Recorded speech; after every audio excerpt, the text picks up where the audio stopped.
करने के लिए राष्ट्रीय अध्यक्ष जी मान्यवर वामन मेश्राम साहब से मैं अनुरोध करता हूं कि वो दोनों विषयों के संदर्भ में मार्गदर्शन एवं संबोधित करें। मान्यवर वामन मेश्राम साहब।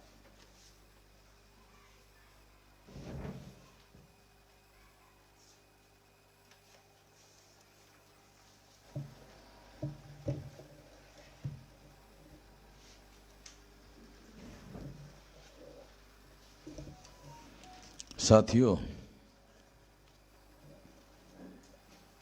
राष्ट्रीय अधिवेशन का पहला दिन है और पहले दिन का दूसरा सत्र और तीसरा सत्र मिलाकर कंक्लूड करने के लिए मैं आप लोगों के सामने उपस्थित हूँ। पहला तो जो उद्घाटन सत्र के बाद में जो प्रबोधन सत्र क्रमांक पहला है, वो विषय मैं थोड़ा आपको पढ़ के सुनाना चाहता हूँ। ओबीसी एवं माइनॉरिटी के लोगों की गलतफहमी है कि पूना पैक्ट केवल एससी और एसटी के लिए है, मगर ये वास्तविकता नहीं है। एक गंभीर मंथन। दूसरा अथवा में है नॉमिनेटेड रिप्रेजेंटेशन थोपने का सिद्धांत मूलतः इस्तेमाल करो और फेंक दो का सिद्धांत है। बहुजन समाज को इसकी जानकारी ना होने से पूना पैक्ट आज तक सफल हो रहा है। इसका समाधान कैसे करें, एक गंभीर चर्चा। 3, अगर राजर्षि छत्रपति शिवाजी महाराज 1932 में जिंदा रहते तो क्या गांधी द्वारा पुनः करार थोपना संभव होता? अर्थात डॉक्टर बाबा साहब अम्बेडकर राजर्षि छत्रपति शिवाजी महाराज की विरासत चला रहे थे। गंभीर मंथन। ये पहला सत्र है उद्घाटन सत्र के बाद का, और ये ओबीसी और माइनॉरिटी के साथ जोड़कर इस पूना पैक्ट के विषय को नए तरीके से रखा गया है समझने के लिए। जो देश में बदलाव हो रहे हैं उन बातों को ध्यान में रखते हुए। दूसरा है, क्या नरेंद्र मोदी ओबीसी के लिए ब्राह्मणों का मुखौटा है? एक विचार मंथन। 2, केंद्र सरकार द्वारा सुप्रीम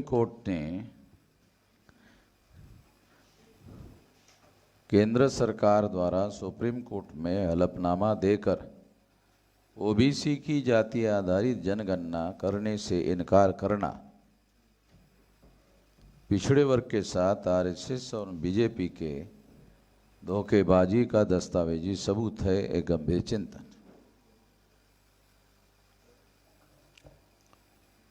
तीसरा है, केंद्र सरकार द्वारा राष्ट्रीय पिछड़ा वर्ग आयोग को संवैधानिक दर्जा देने का डंका पीटना, लेकिन राष्ट्रीय पिछड़ा वर्ग आयोग की सिफारिशों पर अमल न करना, ये ओबीसी को हक अधिकार से वंचित करने की गंभीर साजिश है। एक पर्दाफाश। ये 3 विषय प्रबोधन सत्र क्रमांक 2 में रखे हुए हैं।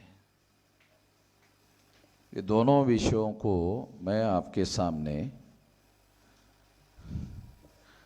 रखना चाहता हूं, और दोनों का संबंध, पूना पैक्ट का संबंध शेड्यूल कास्ट शेड्यूल ट्राइब से है, मगर यहाँ पर Poona pact schedule caste schedule tribe को समझाने के लिए नहीं रखा गया है। एक खास बात मैं आप लोगों को थोड़ा सा बताना चाहता हूँ। यहाँ पूना पैक्ट का जो सब्जेक्ट रखा गया है वो इसलिए रखा गया है कि ओबीसी के लोग ऐसा मानते हैं कि नहीं, इससे हमारा कोई संबंध नहीं है, ये तो शेड्यूल कास्ट शेड्यूल ट्राइब का मामला है। और इस वजह से ये जो गलतफहमी है, इस गलतफहमी की वजह से पूना पैक्ट जो है वो जारी है और उसका परिणाम जो है ओबीसी के लोगों को भी भुगतना पड़ता है, क्योंकि एससी एसटी के लोग ब्राह्मण क्षत्रिय वैश्य की मदद से नॉमिनेट हो जाते हैं और नॉमिनेट होने वाले एससी और एसटी के लोग ओबीसी के खिलाफ ब्राह्मण क्षत्रिय वैश्य इस्तेमाल करते हैं। मान लो कोई फैसला करना है, सेंट्रल गवर्नमेंट में फैसला करना है, अब नरेंद्र मोदी ने ओबीसी के विरोध में फैसला किया, तो एससी एसटी के लोग जब तक नॉमिनेटेड रिप्रेजेंटेटिव है या पूना पैक्ट के द्वारा नॉमिनेटेड रिप्रेजेंटेटिव के तौर पर रिप्रेजेंटेशन करते रहेंगे, तब तक वो ओबीसी के मुद्दे पर वोकल कैसे होंगे? उसके लिए समर्थन कैसा करेंगे कि नहीं, ओबीसी के साथ ये जो हलफनामा दाखिल किया गया है ये गलत है, ऐसा कहना चाहिए ना। मगर वो खुद ही रिप्रेजेंटेटिव नहीं है, वो एससी एसटी के रिप्रेजेंटेटिव नहीं है, वो ब्राह्मण क्षत्रिय वैश्यों के नॉमिनेटेड रिप्रेजेंटेटिव है। तो ये ब्राह्मण क्षत्रिय वैश्य जो है, तो ब्राह्मण क्या करते हैं, उन लोगों का ओबीसी के खिलाफ इस्तेमाल करते हैं। अब थोड़ा सा बैकग्राउंड में जाकर हम लोग समझने की कोशिश करते हैं कि जब पूना पैक्ट हो रहा था, शाहू महाराज जीवित नहीं थे,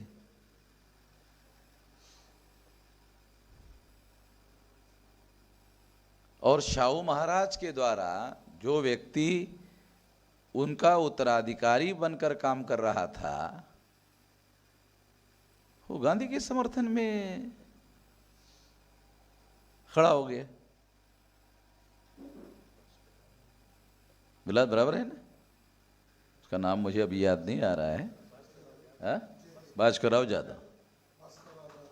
जाधव, वो गांधी के समर्थन में खड़ा हो गया।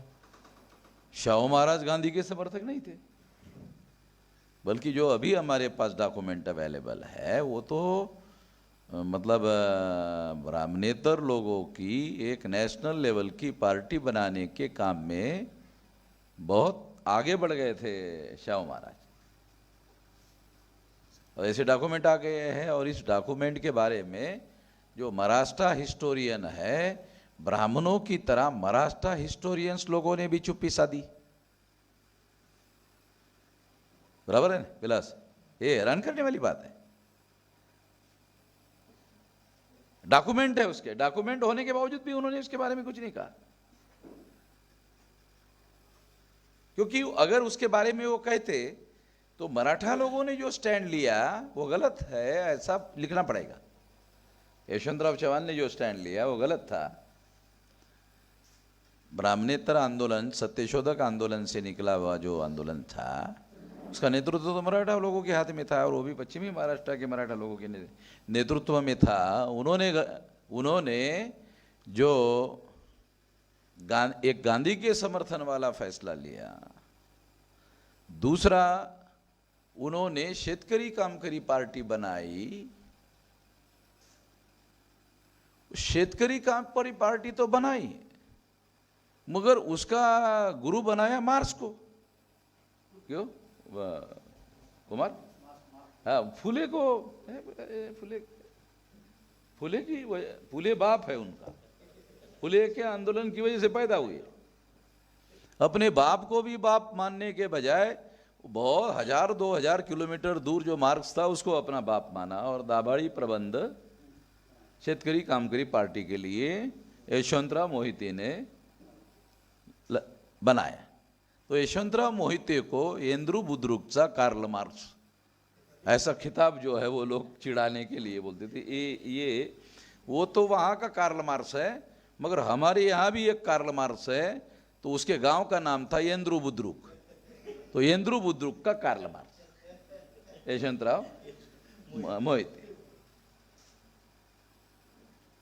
मतलब हे थोडं छोटं एडिशन, पश्चिम महाराष्ट्राचं एडिशन होतं कार्ल मार्क्स।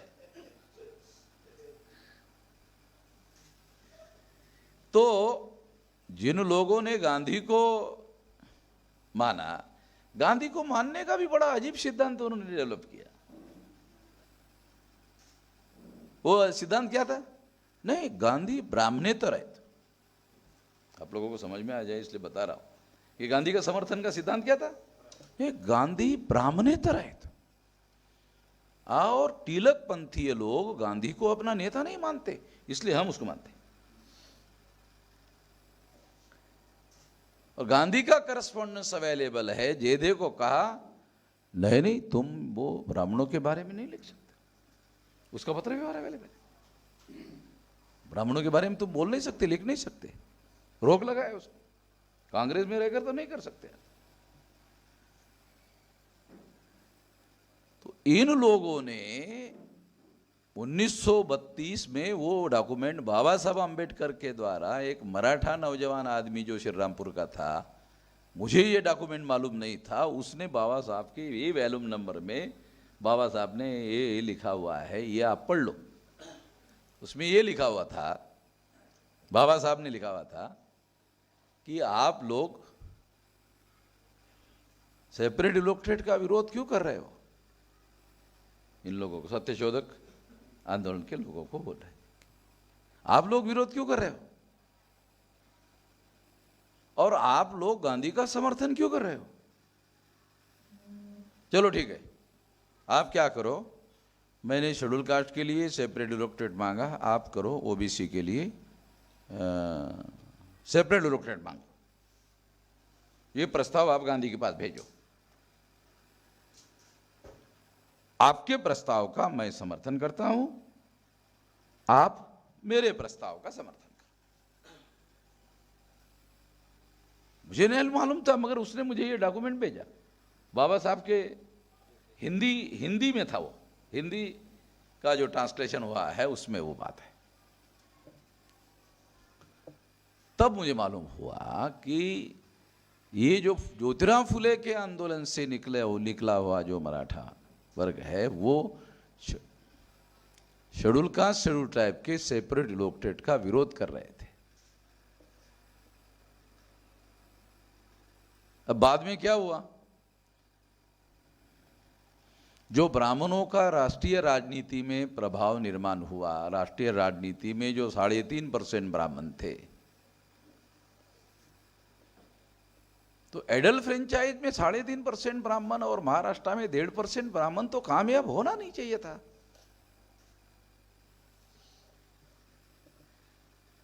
नहीं होना चाहिए था। मगर ब्राह्मणों ने क्या चालाकी की, गाड़गीड़ उस समय ब्राह्मणों के पूना के नेता थे।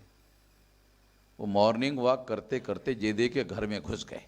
जेदे की और उनकी 36 थे, घुस गए और बैठक रूम में बैठ गए। वो अंदर से कौन आदमी आया करके जेधे अंदर के घर से बाहर आ गए बैठक रूम में, तो देखा, अरे गाड़गीड़ तुम्ही, म्हणजे त्याचा शत्रु नंबर 1। पुणे में जेधे का दुश्मन नंबर 1 उसके बैठक रूम में बैठा हुआ है। म्हटले आता जेदे साहब, मैं आ ही गया हूं आपके घर में, तो आप मुझे पानी पिलाओ।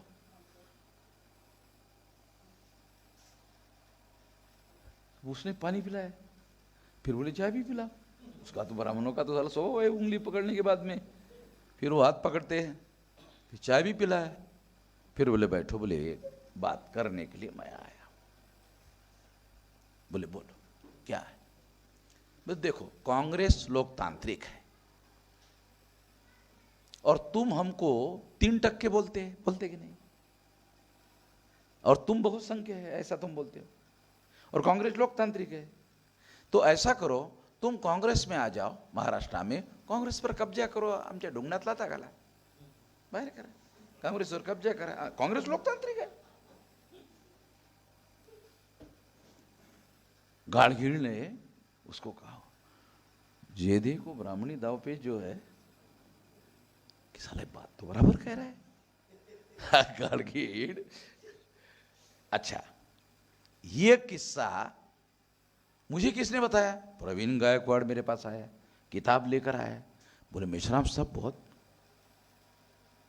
आप जो कहते रहते ना, तो उस लाइन में मैं किताबें पढ़ रहा था, तो आपको जितनी जानकारी है उससे ज्यादा किताब में है। मैंने कहा हो सकती है। बोले ये ऐसा ऐसा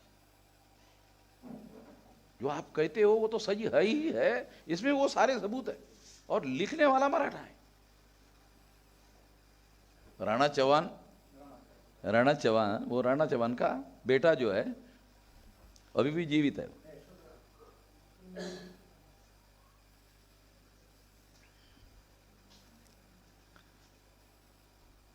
तो राणा चौहान जो है उसने सत्यशोधक आंदोलन का इतिहास लिखा और चेक करने के लिए तरकट तीर्थ लक्ष्मण शास्त्री जोशी के पास भेजा।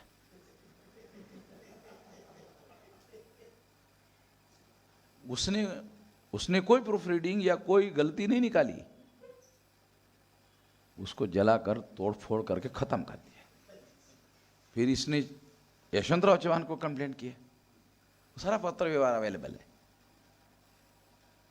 यशवंतराव चौहान ने भी ध्यान नहीं दिया, और वो लिखा हुआ किताब जो है तर्कतीर्थ लक्ष्मण शास्त्री जोशी ने, वो इतिहास अभी भी कोई भी सत्यशोधक आंदोलन का इतिहास किसी भी लेखक के द्वारा लिखा हुआ है ऐसा अवेलेबल नहीं है।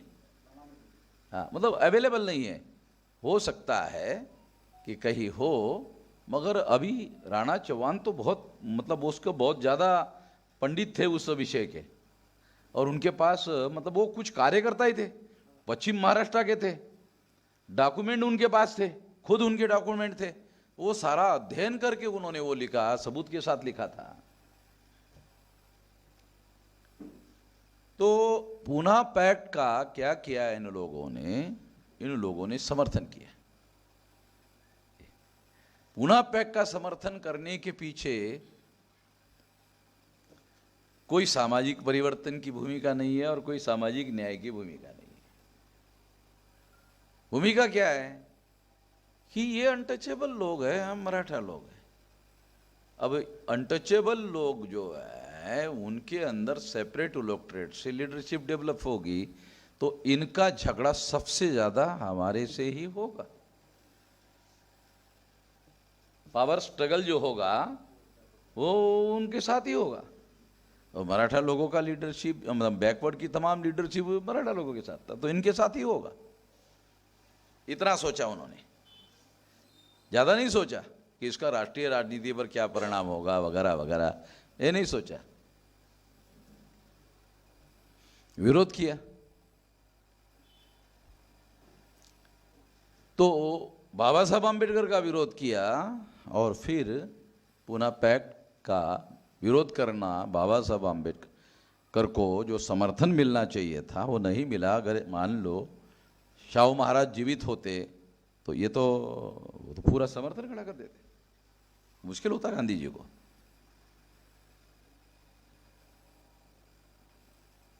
तो बैकवर्ड क्लासेस के लोग ऐसा मानते हैं कि ये जो शेड्यूल कास्ट और शेड्यूल ट्राइब का जो सेपरेट इलेक्टोरेट है, पूना पैक्ट है, वो SC ST का मामला है, इसका हमारे साथ कोई संबंध नहीं है। कॉन्स्टिट्यूशनली 330 और 332 आर्टिकल के तहत जो MLA और MP चुनकर जाते हैं, ये कॉन्स्टिट्यूशनली है। SC ST के लोग हर 10 साल के बाद ये होता है, आता है। और ये लोग जो है, ये लोग कांग्रेस के लोग जब तक उनका राज रहा नॉमिनेटेड करते रहे। कितने लोगों को पता है कि बीजेपी को रिजर्व सीट की वजह से बहुमत मिला। 76 सीटें जो है 2014 के चुनाव में बीजेपी के जो 282 सीटें आई है, उसमें 76 सीटें SC ST की थी। अगर उसको माइनस कर दिया जाए तो बीजेपी को भी बहुमत नहीं मिलता। आप थोड़ी और एक कल्पना बताता हूं, थोड़े से इमेजिन करता हूं। आइंस्टाइन कहते हैं विचार से ज्यादा मजबूत कल्पना होती है। स्ट्रांग होती है, ऐसा आइंस्टाइन कहते हैं। आइंस्टाइन कहते हैं तो फिर तो जरूर कोई ना कोई बात होगी। विचार से भी ज़्यादा स्ट्रांग आइडिया कल्पना होती है, क्योंकि जो चीज़ कल्पना होती है उसको रिसर्च करके रियलिटी में कन्वर्ट किया जा सकता है। इसलिए कल्पना बहुत ज़्यादा ताकतवर होती है, शक्तिशाली होती है, ऐसा उसका मानना है।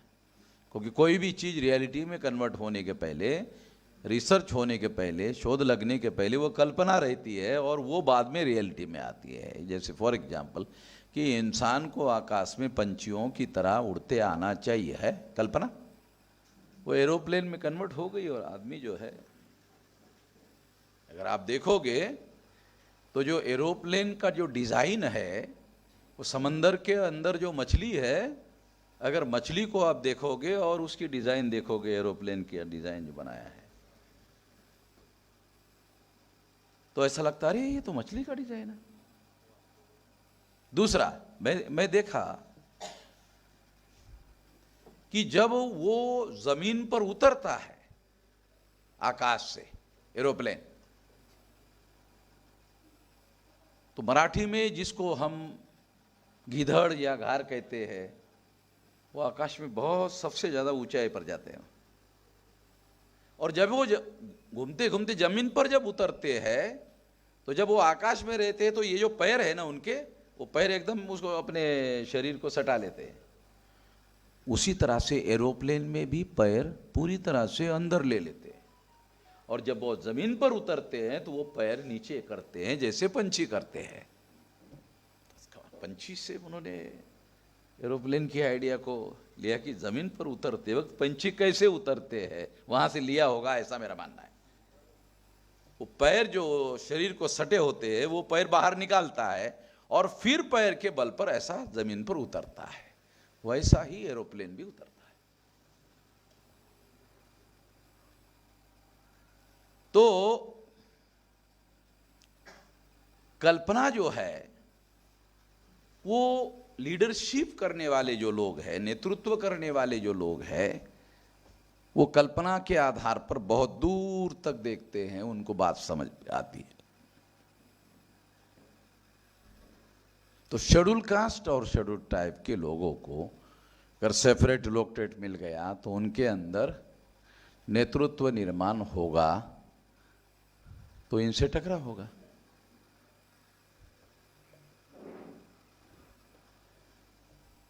ऐसा इन्होंने सोचा। तो जिन ब्राह्मणों से उनका टकराव था, वो टकराव भूल गए।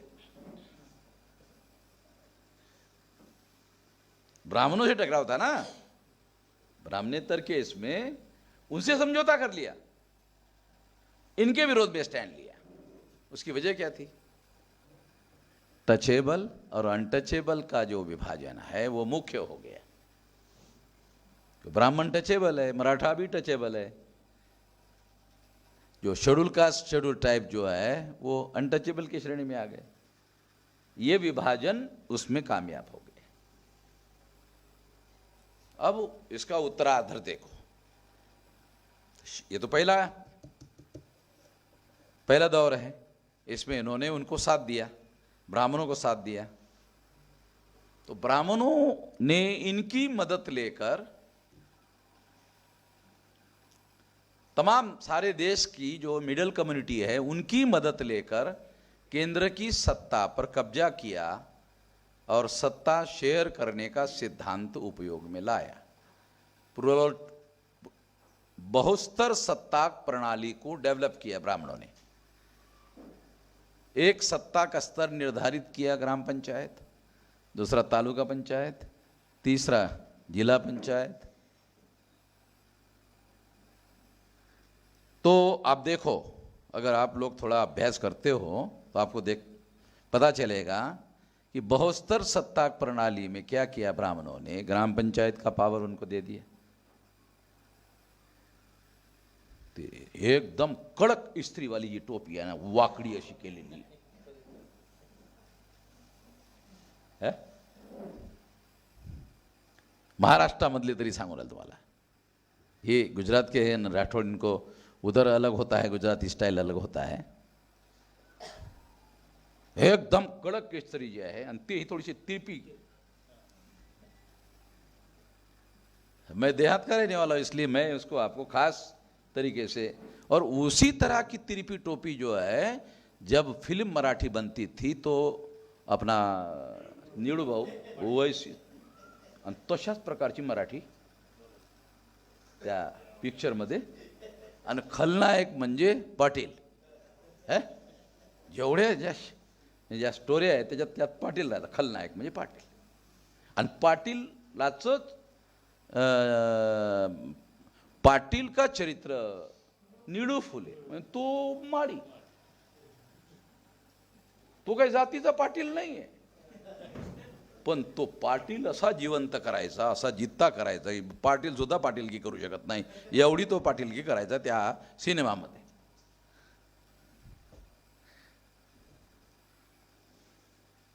तो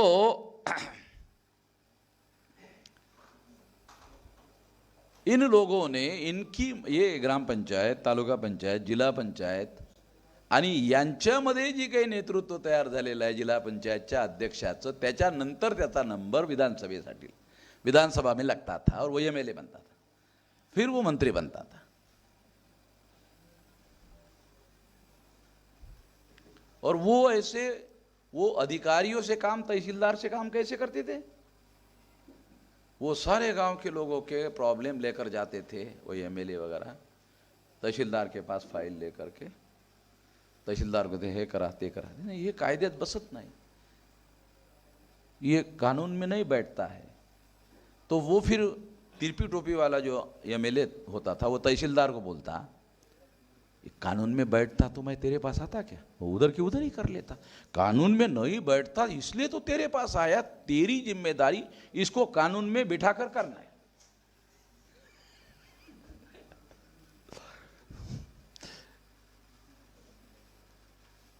तो ये बहुस्तर सत्ताक प्रणाली में एक ग्राम पंचायत, एक तालुका पंचायत, एक जिला पंचायत और एक विधानसभा और एक लोकसभा, तो इसमें उन्होंने क्या किया, ब्राह्मणों ने ओके ठीक है, मुख्यमंत्री तुम्हारा और दिल्ली की सत्ता,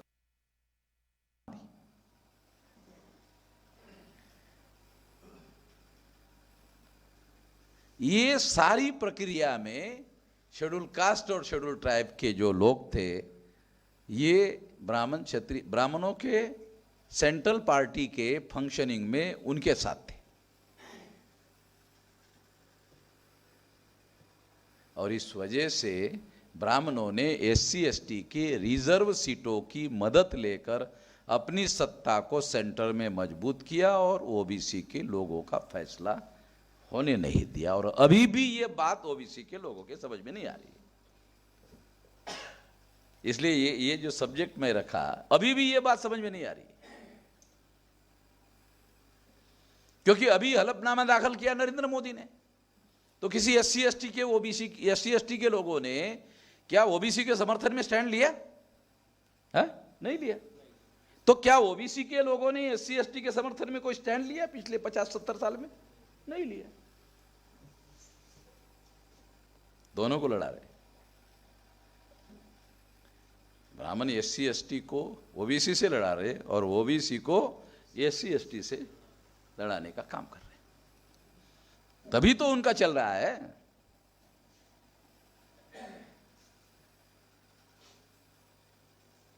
अब ये बात अगर ओबीसी के लोग, क्योंकि उनको तो रिप्रेजेंटेशन नॉमिनेटेड क्यों ना हो, एससी एसटी के लोगों को नॉमिनेटेड क्यों ना हो, रिप्रेजेंटेशन मिला हुआ है। अब देखो थोड़ा माइक्रो लेवल पर आपको बात समझाता हूं। ओबीसी के लोगों ने एससी एसटी के नॉमिनेटेड रिप्रेजेंटेटिव को ब्राह्मणों के कहे बगैर समर्थन दे दिया, तो जो नॉमिनेटेड रिप्रेजेंटेटिव है वो रियल रिप्रेजेंटेशन में रूपांतरित हो जाएगा। विलास समझ में आ रहा है? जब वो रियल रिप्रेजेंटेटिव में रूपांतरित हो जाएगा तो ओबीसी का समर्थन कर सकता है, क्योंकि फिर वो मुक्त हो गया। मगर ओबीसी के लोगों की जो जातीय मानसिकता है, उनको क्या लगता है, अरे ये तो इससे तो SC ST आगे निकल जाएगा। अरे वो वैसे ही आगे निकला हुआ है, क्योंकि एमबीसी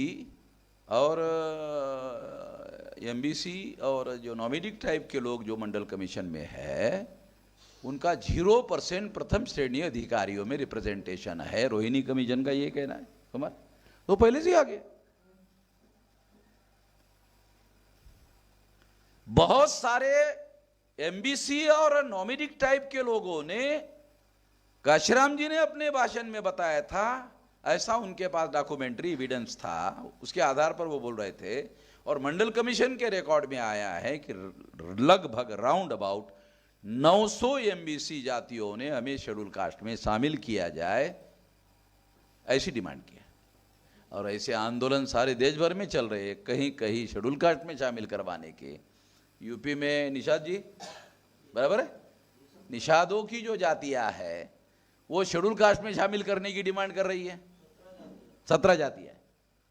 और राजस्थान में आदिवासियों में मीना जाति के जो लोग हैं वो आदिवासी में है। गुर्जर जो है वो सारे देश भर में ओबीसी है, मगर वहां राजस्थान में गुर्जर लोगों ने आंदोलन शुरू किया कि हमें ट्राइब के लिस्ट में शामिल किया जाए। अब ट्राइब की लिस्ट में शामिल किया जाए ऐसा आंदोलन ब्राह्मणों के प्रेरणा से महाराष्ट्र के धनगरों ने भी चलाया है? ये मैं हूं पहला आदमी, मुझे समझ में नहीं आ रहा था कि मंडल कमीशन में 27% रिजर्वेशन नौकरी में मिला हुआ है और 27% का कोटा धनगर लोग ले सकते हैं। अगर वो ज्यादा पढ़ाई लिखाई करके आगे निकल गए तो सारे के सारे 27% का उपभोग कर सकते हैं, कोई रुकावट करने के लिए वर्गीकरण है नहीं, ले सकते। तो ये लोग 7.5% में घुसने की मांग क्यों कर रहे थे, मुझे समझ में नहीं आ रहा था। ये 27 होने के बाद 7.5 में घुसने की बात क्यों कर रहे हैं? 27% मिला हुआ है, मगर धुलिया के अधिवेशन में आंदोलन करने वाला एक धनगर कार्यकर्ता ने भाषण कहा कि ऐसा करने से इतनी सीटें पॉलिटिकल रिजर्वेशन में एमएलए बनने के लिए धनगरों को उपलब्ध होगी।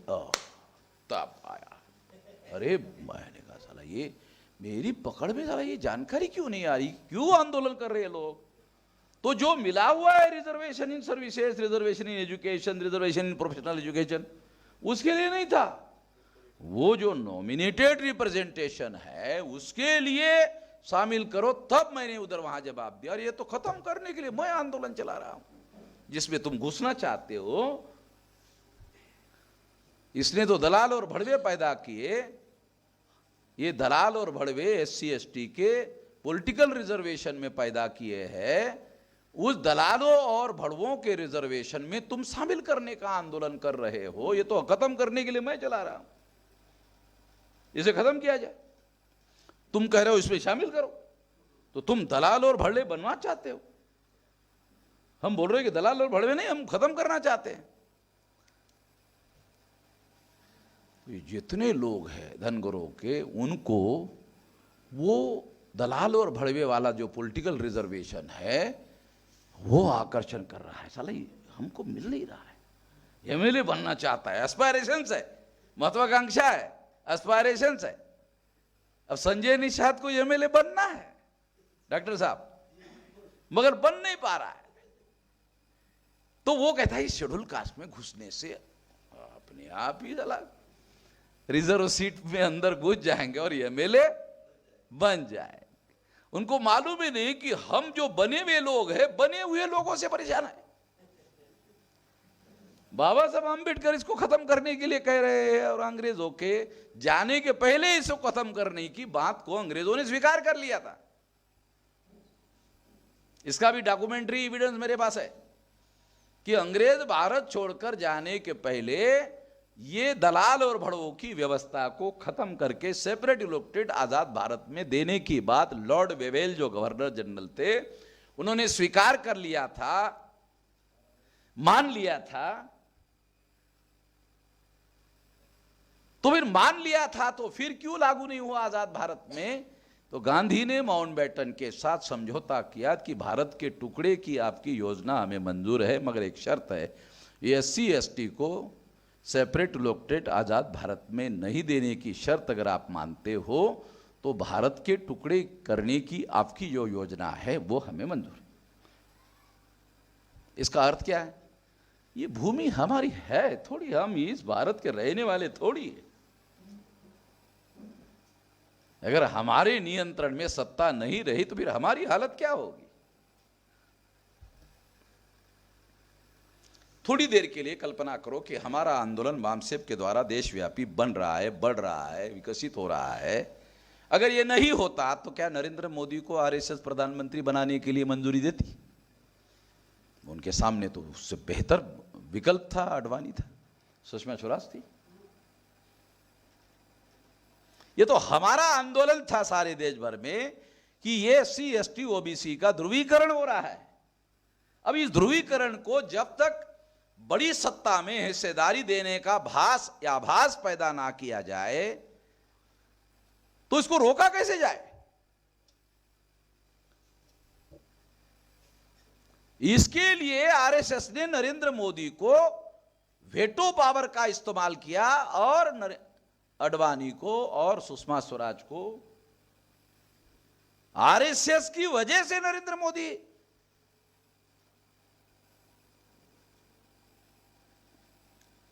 को मान्यता दी गई, और जब गोवा के परिषद में यह मान्यता दी गई तो आडवाणी वहां उपस्थित थे।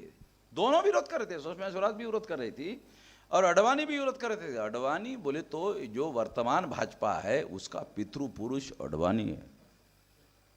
अटल बिहारी तो भाषण करने वाला आदमी था, मगर आडवाणी संगठन का आदमी था। उसकी रथ यात्रा की वजह से 100 से ज्यादा सीटों का आंकड़ा आडवाणी की रथ यात्रा की वजह से बीजेपी ने हासिल किया। उस आडवाणी को जिसने सत्ता के पायदान पर पहुंचाया, उसको RSS की पूरी ताकत लगाकर उसको बिठाया कि इसको भीष्म पितामह बनाओ। RSS ने उसको भीष्म पितामह बनाया, आडवाणी और मुरली मनोहर को, दोनों को भीष्म पितामह। अब देखो महाभारत में एक ही भीष्म है, भाई यहां 2 भीष्म पितामह, बदले हुए हालात। तो महाभारत के भीष्म पितामह की आइडिया क्या है? वो राज्यसभा में आते सारे लोग उठ के खड़े हो जाते, कौरव भी उठ के खड़े हो जाते, पांडव भी उठ के खड़े हो जाते, तातश्री तातश्री तातश्री है होते ना, सारे आदर देते, मगर उसकी एक भी बात पर अमल नहीं करता है, एक भी बात पर अमल नहीं करता।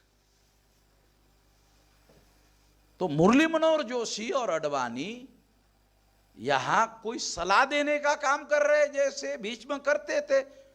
इन्होंने कहा कि नहीं, हालात बदल गए, अभी भीष्म की तरह सलाह देने की भी स्थिति नहीं है। भीष्म पितामह है मगर सलाह देने, महाभारत में तो कम से कम नहीं माना जाता था मगर देता था, सलाह देता था, वो नहीं मानते थे। मगर यहां तो सलाह भी नहीं देते। आडवाणी कभी कभी फोटो निकालते हैं और यहां आंसू जो है, और बोलते कुछ भी नहीं, आंसू वाला फोटो पेपर में छप के आता है, बोलते कुछ भी नहीं। पता नहीं बोलेंगे तो नरेंद्र मोदी अपने गुरु को बाबरी मस्जिद गिराने के जुर्म में कोई अंदर न डालते, बिलंदर आदमी है। राष्ट्रीय महासचिव था संगठन, महासचिव जोशी प्रभारी बनाया था गुजरात का, तो नरेंद्र मोदी ने उसकी क्या हालत किया था, तो उनको मालूम था, आडवाणी ने ये प्रॉब्लम सॉल्व किया था, तो उसको मालूम था। तो ये जो रथ यात्रा निकली थी उसका सारथी जो है कृष्ण जैसे था ना महाभारत में, वैसा नरेंद्र मोदी था। आडवाणी की रथ यात्रा का सारथी नरेंद्र मोदी था। वो जो रथ यात्रा निकली थी उसका, और राजधर्म का पालन करना चाहिए ऐसा अटल बिहारी ने कहा था नरेंद्र मोदी को। तो नरेंद्र मोदी ने अडवाणी को टेलीफोन करके पूछा कि ये अटल जी कह रहे राजधर्म का पालन करना चाहिए, तो इसका क्या अर्थ है, ये इसका क्या अर्थ है गुरुजी? अडवाणी को पूछा कि इसका अर्थ ये है कि प्रधानमंत्री अटल जी है, तुमको मुख्यमंत्री पद से हटाया जा सकता है। इसका अर्थ राजधर्म का अर्थ ये है, ऐसा हो सकता है। तो प्रधानमंत्री हो तो क्या करना होगा गुरुजी? कि पंडित अटल बिहारी वाजपेयी का आपको खुश करना होगा। अच्छा, खुश करना होगा? हाँ, खुश करना होगा। तो अटल जी गए अहमदाबाद। तो नरेंद्र मोदी मराठी भाषेमध्ये पूर्ण उबडा पडला असा, आणि त्याच्या पायावर तो असा उभा होता, त्या पायावर एकदम दंडवत, साक्षात दंडवत। और फोटोग्राफर में भी वो पूरा निकाला त्रिकोणामित, ऐसा ऐसा ऐसा पूरा छापा, पूरा दिख रहा था।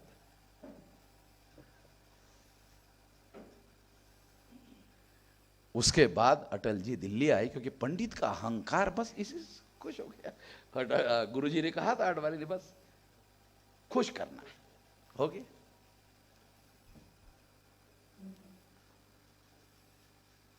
उसका दोष भी अटल बिहारी ने अडवाणी पर डाल दिया कि अडवाणी की वजह से मैं उसको राजधर्म का पालन नहीं कर पाया। और ये बात उसने पब्लिक में नहीं कही। अटल बिहारी ने अपने नजदीकी पत्रकारों को कहा कि अटल जी की ऐसी राय है। उसका दोष भी उसने अडवाणी के ऊपर डाल दिया। मैं आपको जो बता रहा हूं वो ये है कि यहां नरेंद्र मोदी का जो चेहरा है वो मुखौटा है। बहुत सारे ऐसे फैसले हैं, बहुत सारे महत्वपूर्ण फैसले जो हम लोगों के फेवर में है, उसके विरोध में आरएसएस फैसले कर रही है। जो जनरल फैसले है, जिसका ब्राह्मण धर्म और ब्राह्मणों पर निगेटिव परिणाम हो सकता है, ऐसे सारे फैसले आरएसएस ले रही है। और आरएसएस के भागवत के द्वारा बार बार यह बयान दिया जा रहा है, बार बार बयान दिया जा रहा है, डे टू डे काम में हम आरएसएस के लोग सरकार के अंदर दखलंदाजी नहीं करते हैं। आप लोगों ने पढ़ा होगा अखबारों में कि डे टू डे काम में हम दखलंदाजी नहीं करते। ये सेंटेंस है भागवत का। इसके दो अर्थ हैं, एक अर्थ नहीं है। राजनीति में जो सेंटेंस होते हैं वो हर सेंटेंस के दो अर्थ होते हैं। अभी राजनीति के बारे में कुमार ने कहा, एक मैं भी कह रहा हूं, एक सेंटेंस के दो अर्थ होते हैं राजनीति में। वो दो अर्थ समझते आने चाहिए। एक अर्थ क्या है इसका? हम डे टू डे काम में दखलंदाजी नहीं करते हैं। इसका दूसरा अर्थ है कुछ कामों में दखलंदाजी करते हैं। देखो निकलता कि नहीं निकलता? अर्थ निकलता है कुमार? निकलता कि नहीं? कुछ कामों में दखलंदाजी करते हैं।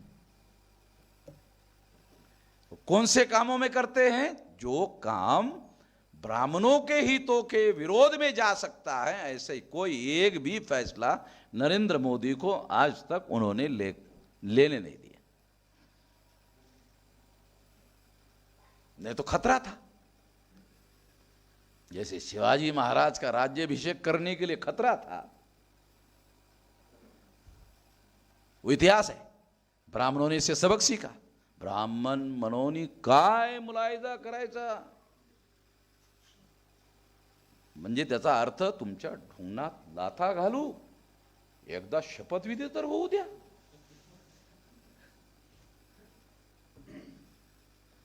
ऐसा हुआ।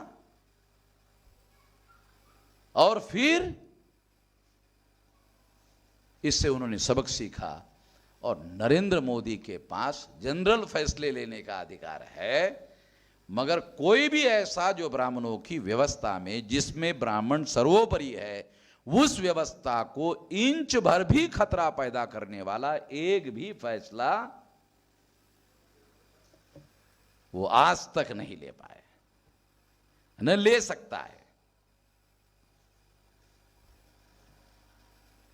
ये कल्पना करो, उत्तर प्रदेश में मान लो नरेंद्र मोदी चुनाव हार जाते,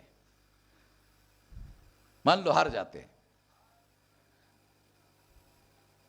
तो आरएसएस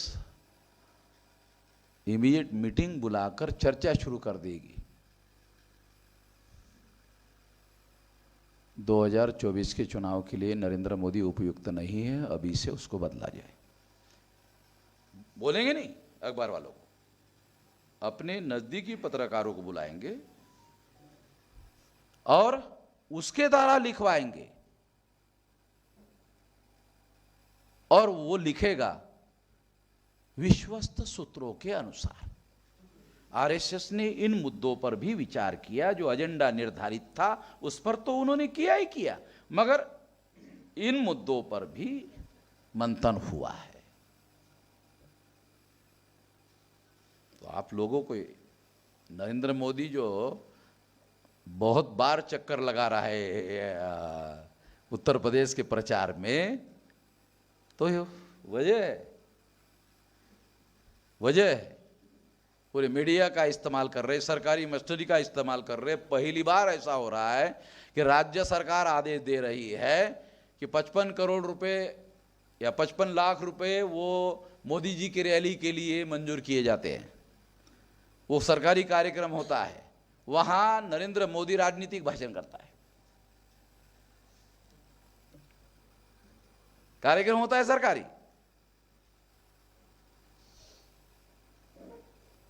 तो सबसे अहम बात क्या है कि जो पूना पैक्ट है, पूना पैक्ट कानूनन शेड्यूल कास्ट और शेड्यूल ट्राइब के विरोध में है। किसी प्रकार का कोई कानून नहीं है ओबीसी के विरोध में, मगर सिद्धांत है पूना पैक्ट का। क्या सिद्धांत है? पूना पैक्ट का सिद्धांत क्या है? रियल रिप्रेजेंटेटिव चुनकर जाने ना देना। ध्यान रखो, वो फंडामेंटल बात बता रहा हूं। पूना पैक्ट का मौलिक सिद्धांत क्या है? पूना पैक्ट का मौलिक सिद्धांत है कि शेड्यूल कास्ट और शेड्यूल ट्राइब के रियल रिप्रेजेंटेटिव चुनकर जाने ना देना। तो क्या यह सिद्धांत कानून बनाए बगैर ओबीसी को लागू किया जा रहा है? यकीनन लागू किया जा रहा है। तो ये कैसे लागू किया जा रहा है? पार्टी लेवल पर। अभी ओबीसी का पंचायत राज में रिजर्वेशन खत्म कर दिया। पंचायत राज में जो रिजर्वेशन है वो तो पूना पैक्ट है ना, जॉइंट इलेक्टेड है, सेपरेट इलेक्टेड नहीं है। जब महाराष्ट्र में ऐसा आंदोलन शुरू हुआ तो बहुत सारे लोगों ने हमें ये मांग किया कि आप ये ओबीसी का मामला है, इसका समर्थन करो। तो हमने कहा एक शर्त के साथ समर्थन करते हैं, ओबीसी को उनके संख्या के अनुपात में सेपरेट इलेक्टेड दे दो, हम इसका समर्थन करते हैं। शायद आप लोगों में से किसी ने सेपरेट इलेक्टेड दे दो, उसका समर्थन करते हैं हम लोग। क्योंकि जो दलाल और भड़वे हैं वो रिप्रेजेंटेशन से तो ओबीसी का ज़्यादा नुकसान होता है, क्योंकि वो उनको इंडिविजुअल बेनिफिट होता है, वो समाज के विरोध में काम करते हैं, उनसे करवाया जाता है, वो करते हैं।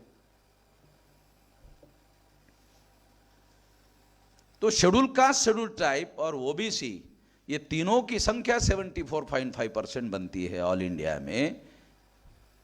इसके बावजूद भी ये रूल्ड सोसाइटी है, शासित समाज है, और 3.5% लोग बहुत योजनाबद्ध तरीके से रूल कर रहे हैं। एक ओबीसी को प्रधानमंत्री बनाकर भी एक ओबीसी को प्रधानमंत्री बना दिया, एक भी फैसला उनको लेने के लिए नहीं, उसके फेवर में एक भी फैसला। हमने 13 पॉइंट रोस्टर के लिए संविधान संशोधन करवाया नरेंद्र मोदी से भारत बंद के आधार पर। सीएए जो है 15 लाख SC ST OBC के लोगों को आसाम में नागरिकता के अधिकार से वंचित किया, वो काम भी हमने भारत बंद के आधार पर करवाया। नीट के लिए 4 चरणों का आंदोलन घोषित किया था, तो बीजेपी वाले तो इतने दहशत में है कि हमने कागज में ज्ञापन दिया, ज्ञापन देते ही लागू कर दिया, आंदोलन भी नहीं करना पड़ा है। पता है, हमने सारे देश भर में केवल ज्ञापन दिया कागज में, मगर लिखा था भारत बंद करेंगे आखिरी, तो ज्ञापन देने से ही कर दिया।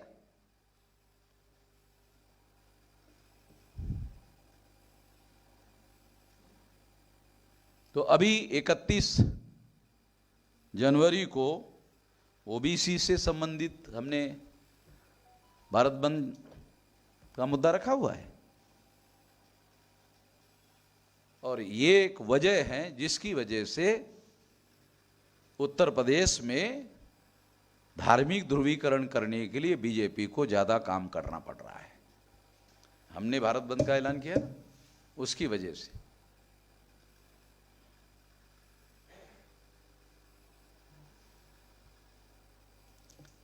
तो ये सारी बातें अगर हम लोग बहुत ज़्यादा बदलाव जो सारे देश भर में हो रहा है, हम पिछले इतने सालों से 45 सालों से जो हमने संगठन शक्ति का निर्माण किया, अब हम संगठन शक्ति को एक्शन मोड पर रखा हुआ है और एक्शन मोड पर उसका उपयोग कर रहे हैं, उसका परिणाम जो है समाज में दिखाई दे रहा है।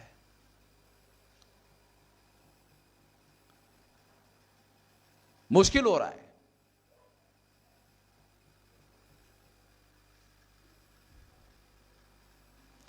इन सारी बातों को अगर हम लोग ध्यान में देते हैं तो बहुत सारी बातें तो कुमार ने आपको बताई कि वो झूठा हलफनामा दाखिल कर दिया, झूठे आंकड़े दाखिल कर दिए। केंद्र सरकार है, मान लो 46 लाख एरर है, ओके ठीक है, ये भी आपको मालूम हो गया एरर है, दुरुस्त करने के लिए ब्रह्मा ने रोका, किसने रोका है? एरर है ये तो मालूम हो गया तुमको, एरर एक बार मालूम हो गया तो 50% इस बीमारी को कैसे दुरुस्त करना है ये भी मालूम हो गया। एरर मालूम हो गया, इसका मतलब 50% तो मालूम हो गया बीमारी को कैसे खत्म किया जाए। पावर भी तुम्हारे पास है, कर नहीं रहे उसको। ओबीसी का ही आदमी है, ओबीसी का ही प्रधानमंत्री है, मगर वो ओबीसी के ही विरोध में हलफनामा दाखिल कर रहा है। तो मैं कहते रहता हूं, यूपी में भी मैंने कई जगह कहा, गधे से गधा ऐसा होता नहीं है, रियलिटी में ऐसा आदमी होता नहीं है। गधे से गधा, उदाहरण के लिए मैं कहता रहता, गधे से गधा आदमी ढूंढो और उसको कुल्हाड़ी दो और कहो ये तुम्हारा बाया पैर है ना, ये अपने हाथ में कुल्हाड़ी लेकर काटो। तो जो गधे से गधा आदमी है वो क्या कहता है, मैं गधा जरूर हूं, इतना गधा नहीं,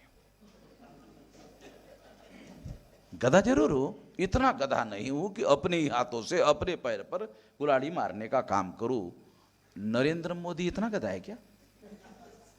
नरेंद्र मोदी तो इतना गधा नहीं है,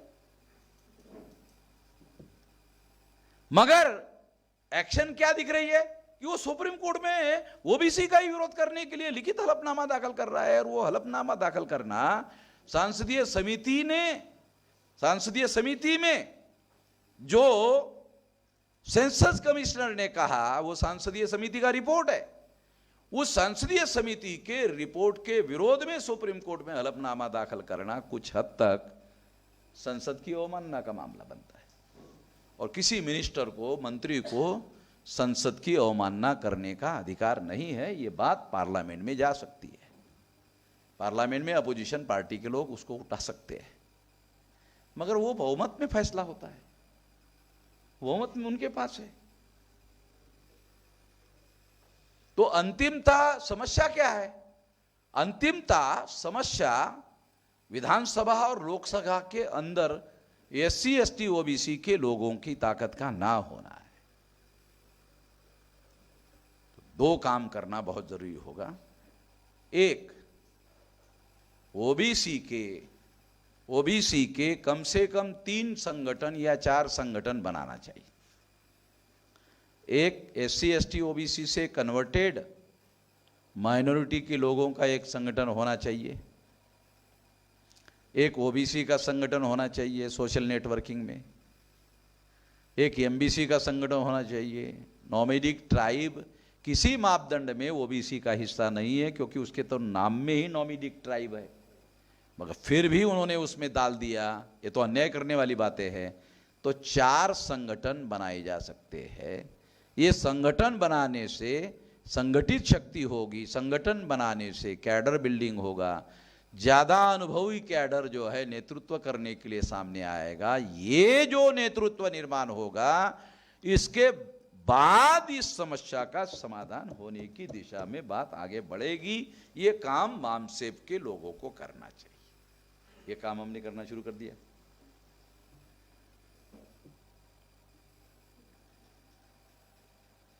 और इसके लिए एससी एसटी ओबीसी के जो लोग हैं, उनको विधानसभा में और लोकसभा में हस्तक्षेप करने का काम करना चाहिए। ओबीसी के लोगों को ऐसे शेड्यूल कास्ट शेड्यूल ट्राइब के जो रिजर्व सीट है, और वहां ऐसे कैंडिडेट जो चुनाव लड़ रहे हैं, जो ओपनली कहे कि हम ओबीसी की जाति आधारित गिनती का समर्थन करेंगे, उसको ओबीसी के लोगों को संगठित होकर चुनाव भेजना चाहिए, चुनकर भेजना चाहिए। और चुनकर जाने वाले लोगों ने विधानसभा 1 बार 2 बार 3 बार बंद कर देना चाहिए। तो भाईचारा मजबूत होगा। ये करना होगा। अब ये करने के लिए राजनीतिक हस्तक्षेप करना होगा और राजनीति करना होगा। तो उत्तर प्रदेश में मेरे पास 31 पार्टी के लोग आए, कहा कि आप नेतृत्व करो इस बात का। मैंने कहा मैं तो राजनीतिक दल का सदस्य नहीं हूं। नहीं, आप करिए। तो मैंने इस पर विचार किया कि मैं सदस्य नहीं हूं तो राजनीति कैसे करूं। तो राजनीति करना और राजनीति में हस्तक्षेप करना, ऐसा विभाजन किया कि हम हस्तक्षेप करेंगे हमारे लोगों को शासक वर्ग बनाने के लिए। इसके लिए हमें राजनीतिक दल का सदस्य होने की कोई ज़रूरत नहीं है। जिनको राजनीति करना है वो करे, हम हस्तक्षेप करेंगे राजनीति में। तो उसके लिए हमें पॉलिटिकल पार्टी का सदस्य होना जरूरी नहीं है। तो पहला प्रयोग, ये नई बात है, नया प्रयोग है, शुरू किया। तो अभी सी वोटर का सर्वे आया और उस सर्वे में 48% वोट बीजेपी को पड़ रहे हैं। 41 थे, वो 48 बताया। और मायावती के 22.5% थे, वो 7-8% तक नीचे बताया। समाजवादी को बेनिफिट होना चाहिए, वो भी नहीं हो रहा है। फिर ये वोट जो है 15%, ये कहाँ जा रहे वो बता भी नहीं रहे। वो वामन मेश्राम वहां है, वो बताना खतरनाक है कि ये तो इधर जा रहे हैं। मतलब वो आंकड़ा दिखा नहीं रहे। अरे ये कहाँ जा रहे भाई? ये बीजेपी की तरफ भी नहीं जा रहे हैं, समाजवादी की तरफ भी नहीं जा रहे, कांग्रेस की तरफ भी नहीं जा रहे, वो जा कहाँ रहे हैं? मायावती ने ऐलान किया था हम रैलियां शुरू करेंगे, हमने रैलियां पहले ही शुरू करवा दिया। मायावती की रैली लेने की हिम्मत नहीं हो रही है। उसको ये डर लग रहा है कि ऐसा तो नहीं कि मेरे रैली में लोग खाली रहेंगे, वो अमन मेश्राम की तरफ शिफ्ट हो गए। क्योंकि रमाबाई मैदान में मैंने भाषण में एक बात कही कि इसमें एक एक आदमी जो आया हुआ है वो कभी बीएसपी के साथ में था, वो इधर आया हुआ है।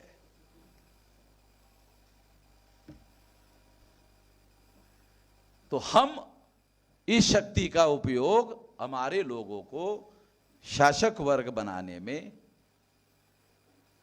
इसका उपयोग करने वाले हैं। तो इसलिए 2-4 लक्ष्य निर्धारित किए। बीजेपी की सरकार नहीं आने देना, 2 अपोजिशन की सरकार बनाना। अपोजिशन की सरकार हमारे सपोर्ट के बगैर नहीं बननी चाहिए, तीसरा लक्ष्य। और चौथा, अपोजिशन की सरकार हमारे समर्थन के बगैर नहीं बनने देना, तीसरा लक्ष्य। चौथा लक्ष्य,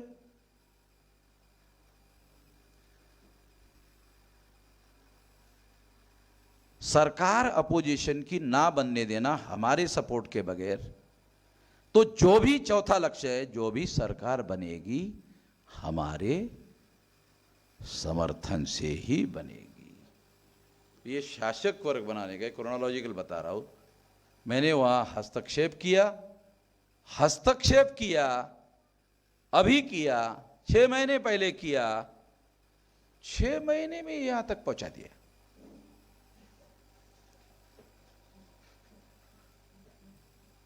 मैं पर्दे के पीछे क्या चल रहा है वो कहानी अभी डिस्क्लोज नहीं कर सकता, वो रणनीतिक बातें हैं, यहां तक पहुंचा दिया। तो हमारा लक्ष्य सेमीफाइनल में उत्तर प्रदेश में बीजेपी को चुनाव जीतने ना देना और दिल्ली में 2024 में चुनाव बीजेपी को जीतने ना देना, इस रणनीति पर हम लोग उत्तर प्रदेश में काम कर रहे हैं। और मैं ऐसा मानता हूं कि ये हम लोग करने में कामयाब हो जाएंगे, ऐसा मेरा यकीन है। जो रैलियां हो रही है, आप लोग सोशल मीडिया में देख रहे होंगे, मंडलीय रैलियां हो, बीजेपी सेंट्रल गवर्नमेंट में है, उनके पास काला धन है, हमारे पास काला भी नहीं है और सफेद भी नहीं है। बीजेपी डेली रैलियां नहीं कर पा रही है, हम डेली रैलियां कर रहे हैं, क्योंकि हमारे पास काला धन भी नहीं है, सफेद धन भी नहीं है। तो हमारे पास क्या है? हमारे पास जन धन है, हमारे पास जन धन है जो उनके पास नहीं है। इसके आधार पर डेली कोई इतनी ताकतवर पार्टियां डेली रैलियां नहीं कर रही है, हम कर रहे हैं। फिर 2 तारीख से शुरू होगी, 9 तारीख तक डेली रैलियां होगी। ये तो अधिवेशन की वजह से मैंने रोका, नहीं तो ये तो इसी महीने के एंड तक खत्म होगी होती। तो इस तरह से आने वाले समय में बहुत कुछ होगा, ऐसा मेरा मानना है। और इस दिशा में हम लोगों को आगे बढ़ना होगा। और बाबा साहब आम्बेडकर जैसा कहते हैं कि जो वोट का अधिकार हमारे लोगों को मिला, उनको इसकी जागृति कहां तक आई है? ये वोट देने का अधिकार है। वोट का अधिकार, ये वोट देने का अधिकार है। किसी को भी ये पता नहीं है कि ये शासक बनने का अधिकार है। ये जागृति, अगर इतनी जानकारी हो जाए कि वोट का अधिकार वोट देने का अधिकार नहीं है, बल्कि शासक बनने का अधिकार है, जिस दिन हमारे लोगों को वोट का अधिकार, शासक बनने का अधिकार है, ये मालूम हो जाएगा, उस दिन वो विवेकपूर्ण तरीके से इसका उपयोग करेगा और शासक बन जाएगा। कोई हथियार उठाने की जरूरत नहीं है, कोई बंदूक, कोई गोली, कुछ उठाने की जरूरत नहीं है। बगैर गोली, बंदूक, हथियार के आपका सेंट्रल गवर्नमेंट, स्टेट गवर्नमेंट पर कब्जा हो जाएगा और बहुत सारे हथियार चलाने वाले संगठन आपके आदेश पर काम करेंगे। मिलिट्री आपके हाथ में आ जाएगी, पैरा मिलिट्री आपके हाथ में आ जाएगी, पुलिस फोर्स आपके हाथ में आ जाएगा। आपको हथियार चलाने की जरूरत नहीं रहेगी। तो ये संवैधानिक दायरे में रहकर हम लोग ये काम कर सकते हैं। मैं इस मौके पर इतना ही कहना चाहता हूँ। 9:04 हो गए हैं, 9 बजे तक हम लोगों को इसको चलाना था। इस बात को मैं यहीं पर समाप्त करता हूँ। धन्यवाद। धन्यवाद मेश्राम साहब। सभी साथियों के लिए सूचना है, कल दूसरे दिन का तीसरा प्रबोधन सत्र जो है 3 बजे से शुरू होगा। सभी साथियों से अनुरोध है कि बहुजन समाज के सभी विद्यार्थी, युवा, कर्मचारी, अधिकारी एवं अधिकाधिक लोगों तक इस अधिवेशन का प्रचार प्रसार करें। उनको इस वर्चुअल लिंक को भी शेयर करें। कल संडे भी है। आंदोलन को आगे बढ़ाने के लिए ज़्यादा से ज़्यादा साधन संसाधन जुटाने के लिए सभी साथी प्रयास करें और समय पर ज्वाइन हो। इसी सूचना के साथ आज का जो सत्र है समाप्त होता है। धन्यवाद साथियों।